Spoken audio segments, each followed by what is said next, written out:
but our preparation has to be even better, more detailed. Playing Mississippi State, I have such great respect for Coach Leach, and obviously it starts with the offense. It is a precision offense. It is extremely well coached, and there is a level of, I would say, patience and persistence that you need on defense, because if you're trying to disrupt it in one fashion, there are answers that they have. And the answers are tried and true and tested. So, look, this is going to come down to our guys' attention to detail. They're going to have to tackle very, very well. This really puts the tenets of really good defensive football on display. You've got to be able to not only tackle, but be in really good positional awareness all day. Because again, this is a scheme that, in some instances, and I'm not here to compare it, across the board, but this is like triple option, right? The precision of the scheme, the way it is set up. If you are not taking care of your assignment and doing your job, you're going to get exposed. And they've had 2 quality wins against quality opponents. And, again, it's SEC competition against a outstanding offensive scheme. And defensively, this is a veteran defense. They've got a lot of juniors and seniors playing a 3-3-5 defense. They're salty. I mean, they've got some really good players. They play hard. They're well coached, well coordinated. They've got answers as well.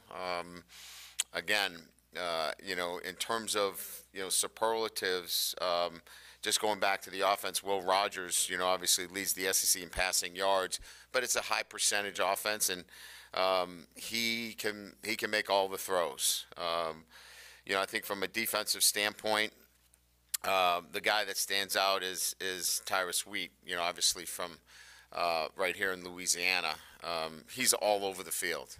He's from Amite, and I will say this: you're going to see him in a number of different positions. Whether he's at linebacker, he can play a stand-up. He's going to be moved around, and obviously he's coming back home, and he is he's a guy that can wreck your day if you don't know where he is. So, great challenge for our football team, one where we have to step up our play. It's exciting now that we get into SEC competition in terms of now we have to challenge ourselves in our preparation and, get ready for a really quality opponent. So with that, we'll open up the questions. Coach, Josh Sibley, One Team, One Pod. How much does it mean for the offense getting John Emery back this week, not only for the rushing game, but also for the passing game and helping out Jaden with the pass blocking? Yeah, we're excited about getting John back, certainly, and I'm excited for him.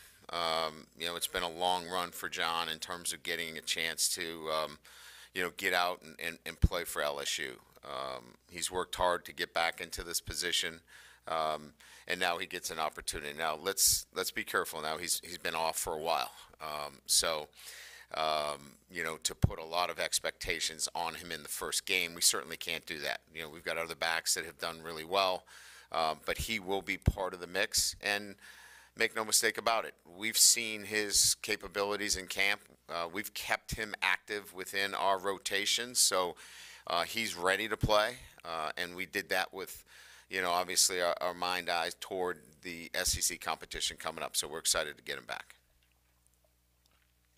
Hey, Coach, when you're going up against their offense, how much does conditioning and substitutions play a role when they could throw it 50, 60 times? Yeah, certainly that's part of it. The tempo will be, part of what we have to consider. But you're in a situation where you're in nickel and dime a lot as well. So, and it is a hurry-up offense, but it's not something that we can't situational substitute out. And again, I think we're kind of used to it a little bit in terms of these guys are in pretty good shape. So we feel confident there. This is really going to be about getting the right players on the field. And we may look a little bit different from that perspective in terms of, getting guys that can play in space. Brody Miller with The Athletic. First, just want to check, is B.J. Ojolari going to be available this week? We expect him to be available based upon my conversations with our doctors yesterday. Thank you. And then, you've talked about Jaden Daniels kind of working on evaluating fronts, things like that. What challenge does the 3-3-5 kind of possibly present for him? Yeah, it's really about, how and again, I'm just using words here, so don't take it too literal, but how the birds line up, right? I mean, it's a 3-3-5 defense, but they can move people around. So it's recognition of where those overloads come from and where those pressures, how you slide the front, how do we recognize, who are the five to block in the run game. And the 3-3-5 presents some of those problems. And, we'll have to do a great job of making it a little bit simpler. We think that a tight end helps in this situation where you can pick up an extra blocker in those situations to clean some things up. But I've gone against the 3-3-5 on many occasions, and it does present some unique challenges. It's very good against, a spread offense. Sometimes you look to do some other things against it as well. Coach, two questions about the quarterbacks. What did Jaden Daniels do so well after looking at the tape? Moving the offense, command, whatever. And then just with Garrett Nussmeier, what are your thoughts and wants moving forward with him? Well, I think you start with efficiency with Daniels. His ability to keep 8 drives alive consecutively and turn them into touchdowns, I think that's a great place to start. So, I think, there's still growth there, and he would tell you that if he was standing here. There's still growth and recognition, but he's so coachable. I think I mentioned this the last time we talked about him, is his demeanor when he comes to the sideline, extremely coachable, taking in information, talking to the box, talking to me on the sideline, where you can get him information and you can pick that up and move on to the next series. So I like that about him. Look, here's a guy with 3 years of starting experience, and you can sense and feel that when he comes to the sideline, that you can have that kind of dialogue. Look, I think we've all seen his ability to throw it and run, and he was confronted with opportunities on Saturday where he could have taken off, but, for example, the touchdown to Besh, right, where he gets to the line of scrimmage and finds an open receiver and lets the ball go. If we can continue to see that, he becomes very difficult to contain.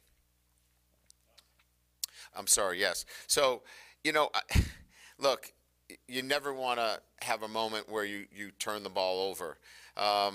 And obviously we had a conversation with that. He's got to take care of the football, and he knows that. I mean, that's not anything that's something that he feels good about. But he did some really good things, and we have to build off of that. And I think he is somebody that when you're in that number 2 position, I'm not here to make excuses for him. You press a little bit, right? You want to, you have another quarterback who's led 8 consecutive touchdown drives. You're trying to press. You want to get on the field, and he doesn't need to do that. We have great confidence in him. He just needs to let the game come to him. Right in the middle, Matt Moscona, ESPN Baton Rouge.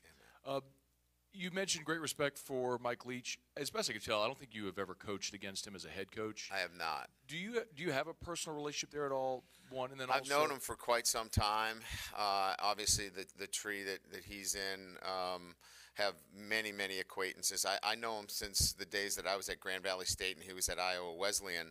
We shared a lot of common acquaintances in the business itself. So we've gotten a chance to know quite a bit about the offensive structures. And look, there's a lot of concepts that he's run that I was running about 25 years ago as well. So we have obviously run into each other many times along our careers. If I could ask one follow-up also. This is kind of your first time through the league. Yeah. So what's it like for you trying to prep for maybe coaches and players and philosophies that you're learning for the first time?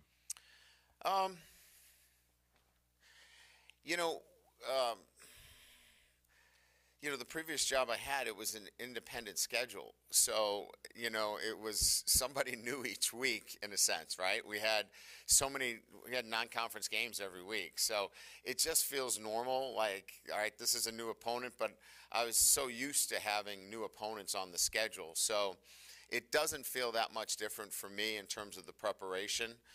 We have advanced scouting. Our advanced scouting does a really good job of coming up with, you know, their personnel and their tendencies. And it's just a matter of, you know, how we're going to attack, you know, offensively and defensively. But it doesn't feel foreign to me from that perspective.